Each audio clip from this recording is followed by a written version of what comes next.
Peraturan baru di Agustus 2025, pajak kripto naik lagi. Jadi bagaimana perhitungan pajak saat ini? Yuk langsung kita simak videonya.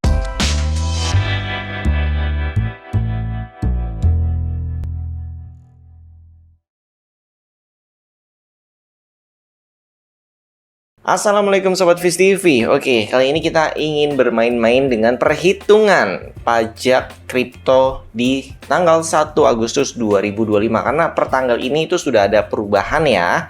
Oke, jadi langsung aja kita lihat dulu perbedaannya. Ada pada perbedaan jenis pajaknya ya. Dimana before-nya adalah pada PMK 68 per 2022, untuk PPN atau pajak beli itu sebesar 0,11%. Kemudian untuk PPh 22 atau pajak jual itu sebesar 0,10%. Terus apa bedanya dengan yang baru? Yaitu pada PMK 50 per 2025, PPN-nya itu jadi 0% ya. Kemudian untuk PPh 22-nya itu bertambah menjadi 0,21%. Jadi kalau saya lihat ya pada bagian ini, jadi kalau saya lihat perbandingannya sebenarnya ya kalau ditotalin jual dan belinya gitu ya, itu akan menghasilkan angka yang sama. Jadi totalnya sekitar 0,21%. Terus bagaimana dengan pajak earn? Jadi kalau kalian melakukan staking atau earn, itu juga dikenakan pajak ya. Kemudian bagi kalian yang melakukan DCA, apakah kena pajak atau tidak? Oke, kita coba lihat perhitungannya.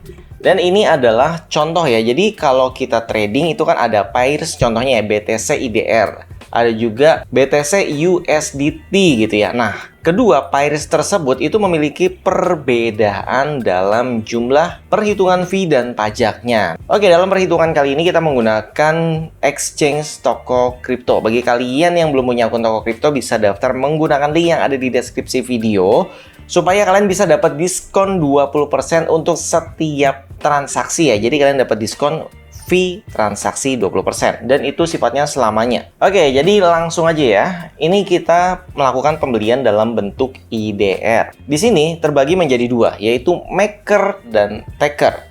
Untuk maker itu biasanya yang melakukan penjualan menggunakan limit. Jadi contohnya harga market saat ini tuh 10 juta misalkan, tapi saya mau belinya di harga 9 juta. Jadi saya pasang order limit buy di harga 9 juta. Atau kalau misalkan kalian sudah punya koinnya ya atau tokennya, harganya 10 juta, kalian mau jual di 11 juta, artinya kalian pasang sell limit di 11 juta. Di saat harga tersebut sampai di harga limit kita yang tadi, itu otomatis akan terjadi penjualan atau pembelian yang berdasarkan limit kita buat di awal. Itu disebut dengan taker. Itu adalah melakukan penjualan atau pembelian secara instan dengan harga market yang berjalan saat itu. Oke, untuk pembelian dalam bentuk pairs IDR itu tidak terkena tax atau PPN. Jadi contohnya di sini kita menggunakan pairs BTC IDR ya. Kemudian untuk fee transaksi, mungkin ini setiap exchange memiliki fee yang berbeda-beda, tapi di sini kita menggunakan perhitungan dari fee toko kripto. Oke, fee transaksi adalah 0,1% untuk maker dan taker itu adalah 0,2%. Kemudian untuk CFX fee itu sekitar 0,02% untuk maker dan taker sekitar 0,02%. Jadi sama ya untuk CFX fee. Maka totalnya dari fee dan pajak semua kita tambahkan, untuk maker menjadi 0,12% dan untuk taker menjadi 0,22%. Oke, sebagai contoh ya, di sini kita melakukan pembelian Bitcoin sebesar 1 juta rupiah. Jadi kalau kita sebagai maker ya, itu total fee-nya dalam transaksi tersebut adalah 1.222. Dan kalau kita sebagai taker, kenanya jadi 2.222. Maka dari transaksi 1 juta tersebut, itu yang kita dapatkan udah nggak 1 juta lagi ya. Dipotong biaya-biaya yang tadi, totalnya menjadi 998.778. Oke, itu dalam bentuk pembelian. Terus bagaimana dengan yang penjualan? Kalian bisa lihat di sini ya, untuk tax PPN-nya 0,21, kemudian fee transaksinya 0,10%, CFX fee 0,02%, dan totalnya menjadi 0,33%. Lebih besar ya untuk penjualannya. Kemudian dengan melakukan penjualan Bitcoin yang seharga 1 juta tadi nih, kita akan terkena fee sebesar 3.322. Jadi jumlah yang diterima nanti nggak 1 juta lagi. Kalau kalian menjual ya total aset Bitcoin kalian kalau dilihat dari IDR misalkan 1 juta gitu ya kalian jual, itu hasilnya yang kalian dapatkan nanti adalah 996.678. Jadi bisa dilihat di sini ya perbedaannya. Dan ini perhitungannya dalam bentuk maker ya. Kalau misalkan taker ya berarti lebih besar lagi. Oke, sekarang bagaimana dengan perhitungan menggunakan BTC USDT? Nah, ini ada perbedaan nih.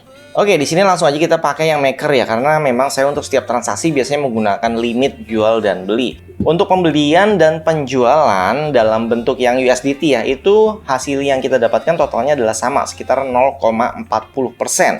Sehingga dalam transaksi yang menggunakan hitungan 100 USDT, maka total biayanya adalah sekitar 0,4044 USDT. Dan kalau kita hitung secara rupiah dengan harga sekitar 16.500 saat video ini tayang, itu fee-nya adalah 6.678. Nah, di sini kalian bisa lihat ya perbedaannya. Jadi, kalau kalian pingin lebih hemat gitu ya untuk transaksinya, untuk biayanya, ya yang pertama kalau kalian belum punya akun toko kripto, kalian buat dulu supaya dapat diskon 20% ya untuk biaya transaksinya. Terus yang kedua, kalian transaksinya menggunakan Payrix IDR. Kecuali kalau kalian pingin beli koin meme ya, biasanya nggak ada Payrix dengan IDR, adanya ya dengan USDT ya Payrix-nya. Makanya nggak ada jalan lain gitu ya kalau misalkan kalian ingin transaksi koin meme. Maka kalau mau hemat ya otomatis cari transaksi atau Payrix yang ada pasangan IDR-nya. Walaupun di sini terlihat kecil ya untuk fee transaksinya, namun untuk trader kripto biasanya transaksinya itu besar ya, dari ribuan dolar, puluhan ribu dolar, bahkan sampai ratusan ribu dolar. Dan fee tersebut akan menjadi terasa apalagi trade-nya harian. Oke, sampai di sini videonya. Kalau video ini menambah wawasan kalian, support kami dengan cara like, subscribe, komen, dan share. Sampai jumpa kembali. Salam Sobat Fish TV. Wassalamualaikum warahmatullahi wabarakatuh.